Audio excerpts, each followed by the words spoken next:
There it is. This is the story.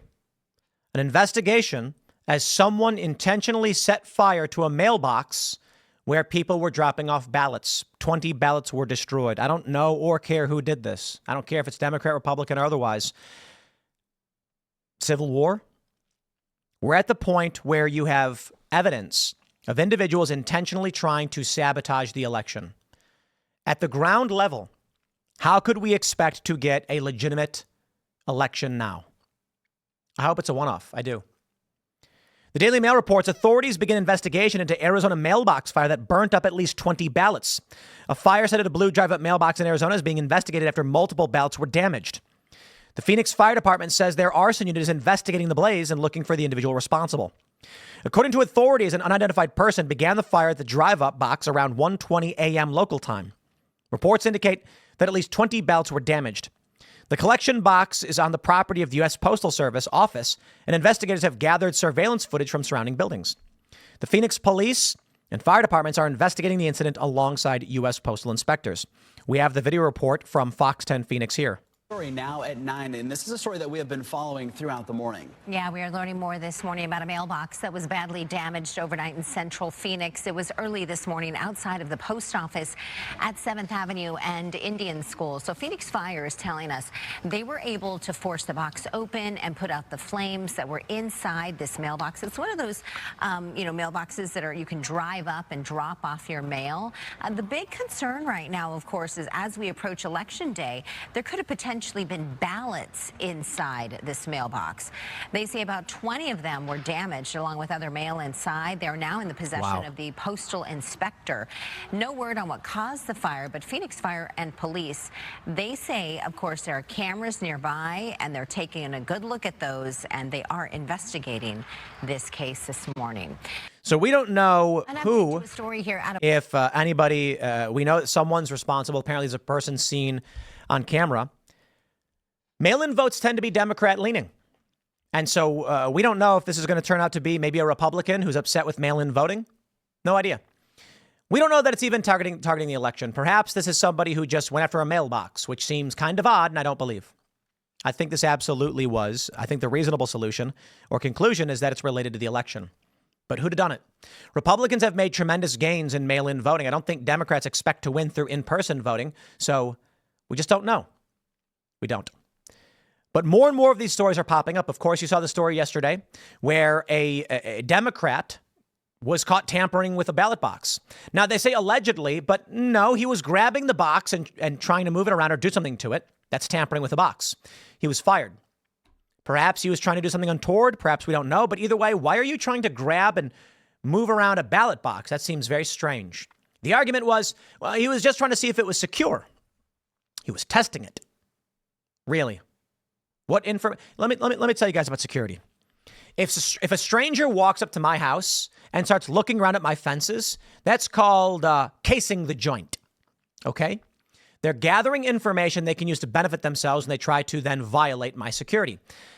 If a person goes to a ballot box and begins moving it around, I can only assume they're trying to gather information because they intend to do something untoward.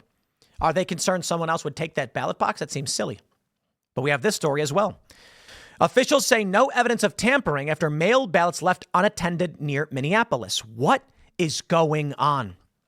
If we already have these stories popping up, my friends, it is going to get nuts after next week. There's going to be, this will lead to lawsuits where they're going to say, we can't trust the ballots, you can't count them. They were left outside. How do we know? No, we inspected them. There was no evidence. No, we need an independent review. Look at this story. Minneapolis area officials swiftly fired an election worker who left several boxes of mail-in ballots unattended while dropping them off at an election office Friday. A photo of the employee's car outside Adena City Hall with an open trunk containing nearly a dozen boxes of ballots circulated Friday on social media. Local Republican Party officials and Donald Trump supporters with large online followings shared the image and used the lapse to question the security of mail-in voting. Officials from Hennepin County, which includes Minneapolis and the neighboring suburb of Adena, said in a statement Friday that there was no evidence of tampering while the ballots were unattended. They posted 18 minutes of surveillance footage to YouTube showing that nobody interfered with the ballots while they were unattended with an open trunk in the parking lot for roughly 9 minutes. The speed at which Hennepin County released multiple statements explaining the situation, plus the surveillance footage shows how election officials are trying to actively combat online disinformation. that spreads to millions at breakneck speed. Well, let me say this. I believe these ballots are disqualified. I don't care about their video footage. That can be faked. It can be tampered with. These ballots are definitively proven to have been the chain of custody broken. Chain of custody breaks. It's garbage. Sorry. I am sick of this. We can have an election month where ballots can't be accounted for. No. We have footage showing that nothing happened. Do you really? Well, here's the position of the vehicle. Here's the back door open. Where's the camera? Honest question. Is the camera mounted on a light in the parking lot or something? My assumption is the camera's mounted on the building, in which case they can't see whether or not someone came and tampered with these ballots. They just say, well, we didn't see anybody walk up, so look, it's totally fine. Maybe the camera is behind it and you can see that no one touched anything. I don't care. Chain of custody was broken. We cannot allow boxes of ballots to be left sitting around with no chain of custody because you just don't know. And a lot of people, I know it's going to be Democrats who say, what do you mean, Tim? Why would you just call it? That's stupid. We can tell nobody touched them. Okay. When you open the door in this way, you create the possibilities that someone will tamper with them. What I mean to say is the ballots are left unattended. There may be tampering you're unaware of. They may actually be bunk ballots to begin with.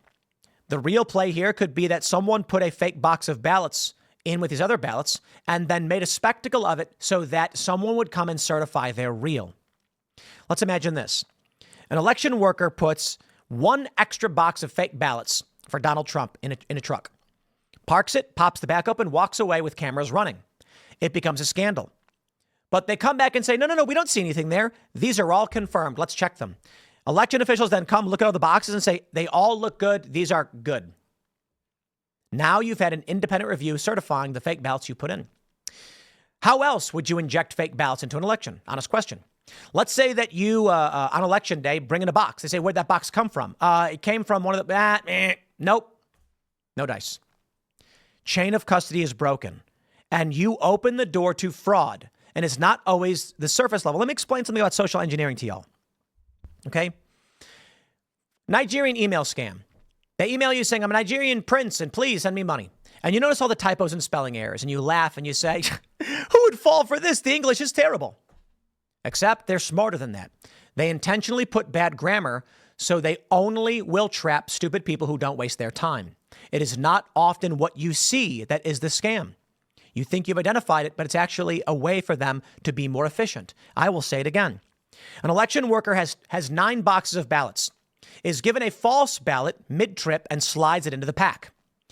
Wants there to be a definitive statement of eligibility, intentionally leaves the car unattended so that election officials have to come out and test all the boxes and confirm that they are good votes. They come back and say, none of these boxes look tampered with. They're certified. And now you have laundered and cleaned bad ballots. I'm not saying it's definitive. I'm saying it's something people may not consider. When they're going to be like, the car was opened and nobody went in there, that proves it. No. No, indeed. That is not the consideration. Not only that, but if we come to this point where we can say chain of custody can be broken, someone could easily say it worked. Now we can go for the real plan. Now that it's confirmed that if ballots are left sitting out, they can simply be inspected, and that's the way to bypass it. Now you could simply park a vehicle where it's out of view of someone tampering. Maybe someone goes to the front of the car, the back of the car, the side of the car, whatever. They can tamper with this in a way by adding boxes. And then they look on camera and they say, we don't really see anybody touching the boxes. Look at this. There was a box right here as well. There are too many unknowns with something like this. But I digress. We've got a mailbox and 20 ballots destroyed. You got yourself a problem here. I do not agree with this idea that judges can say, if your vote is destroyed or miscounted, you have no standing because it wouldn't have swayed the election. That's kind of shocking, isn't it? A judge says 20 ballots were destroyed, but the winning margin was 100. Therefore, we will not hear the case. That's insane. You have standing. The vote margin matters. Your votes must be counted, even if you lose. The idea that a court could say you have to win to have standing is insane. But look where we are.